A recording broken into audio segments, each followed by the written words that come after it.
Hello, my name is Maria.serbus.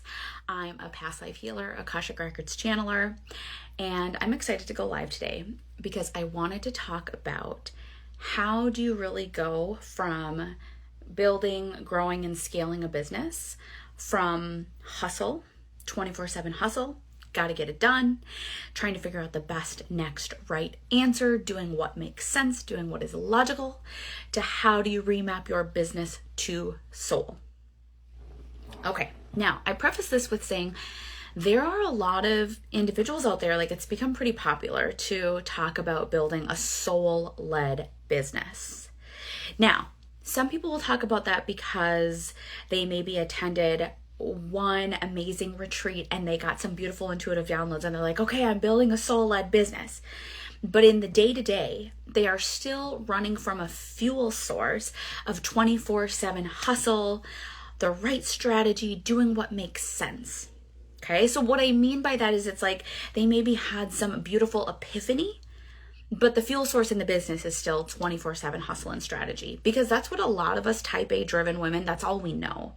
It's how we built success. I've been there too. Or I've also seen women who are building some amazing, wildly successful soul driven businesses, and it's like, I'm like, oh, I bet like they must be have been intuitive all of their life. Like some of these women, like they had grandmas and parents and like this deep spiritual connection. They had someone in their life who was talking about spirit guides since they were 5.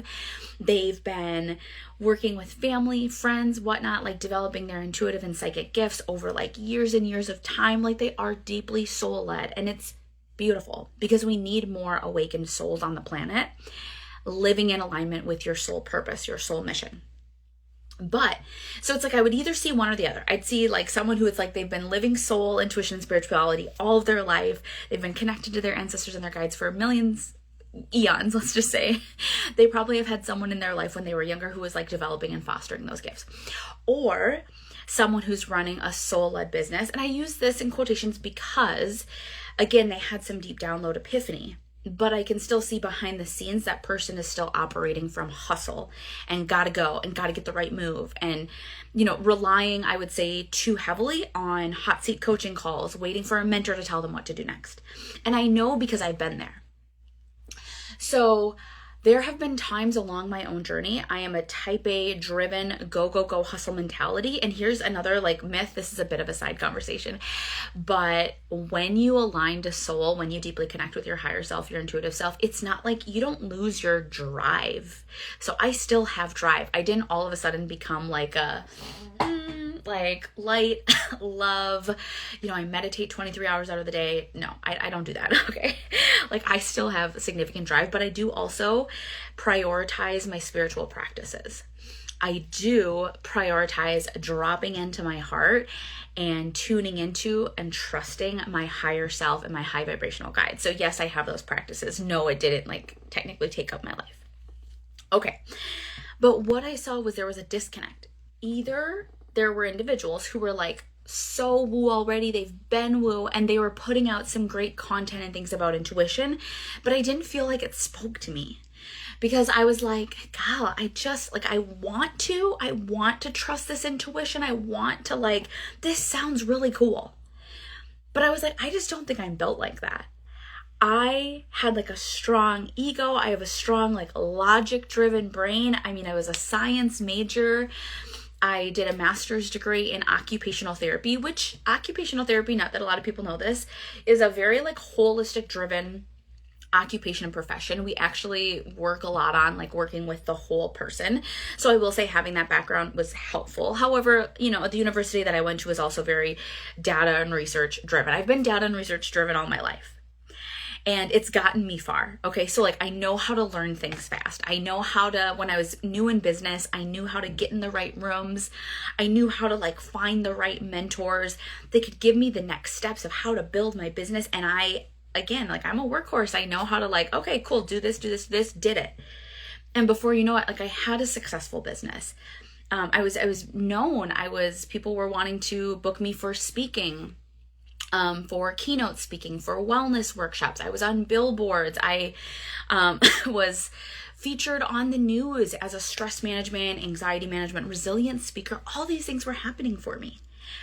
And yet, once again, I felt like, just like when I felt kind of stuck in my healthcare career, I felt like, who's leading the ship here? I feel like I'm just doing the things, checking the boxes, taking someone else's advice for what makes sense in my business.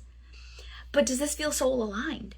I felt called to do something more. And it's funny because about 2 years ago, I entered James Wedmore's world, and I knew I wanted to expand my business beyond just in-person one-on-one coaching and speaking. And I wanted to take it global, and I wanted to do more online. And so I entered James Wedmore's world, and I remember I met this amazing soul, Jill Fubister. I love Jill. Hey, Jill. And I remember like she was like the most spiritual, intuitive person I'd really ever like met, connected with in real life. She was like so authentic. And I remember thinking like she had this like intuition program, and I'm like, oh, that is so cool. I would never like though specialize in intuition. I know nothing about intuition.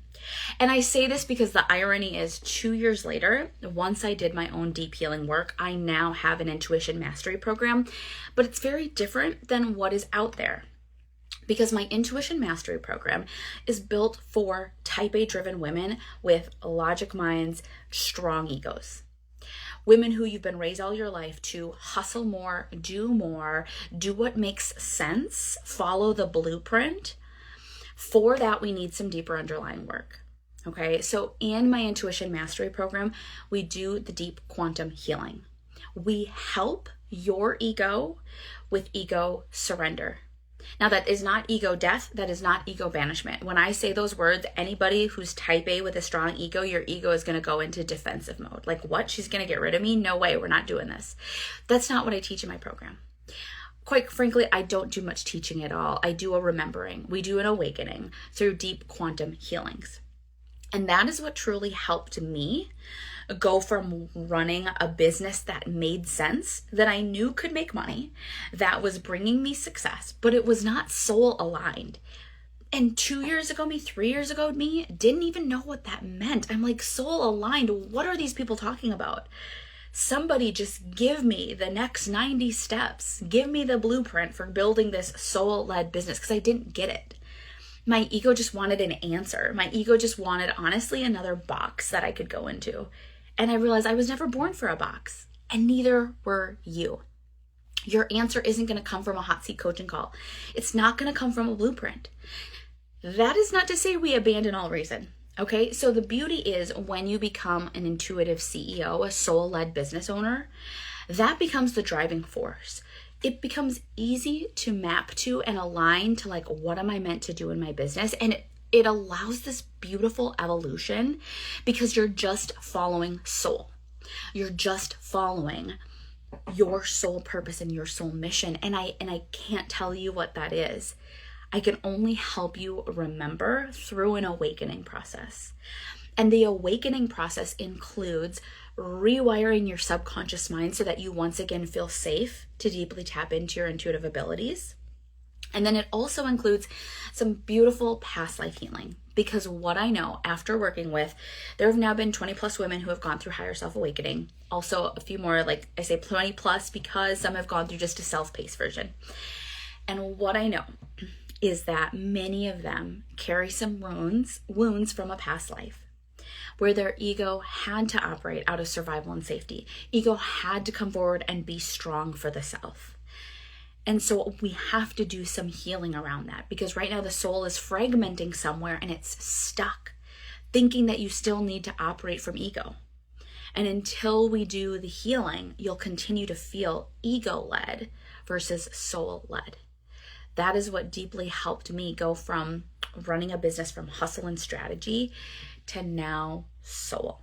And if you are excited to, how do I do this, Maria? How do I dive into this? I have a type A driven brain. I'm go, go, go. But I would love to lean into and rely on more soul. If you are like that, I want you to, one, comment down below, drop some stars, drop some like fun emojis. Let me know that you're here for it. But also comment or DM me secret, because I will send you my private podcast when you get into the private podcast, which you can get into for the rest of this week, and then the private podcast shuts down. But don't worry, I have something fun coming for you.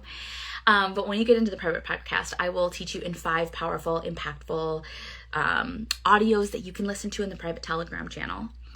How do you actually do this shift? And I go a little bit deeper in how can you really discover and unlock your intuitive CEO era. I look forward to sharing it with you. I can't wait to continue to connect. Again, drop below if you are ready for your intuitive CEO era. Drop some fun emojis, and I'll catch you on the next live.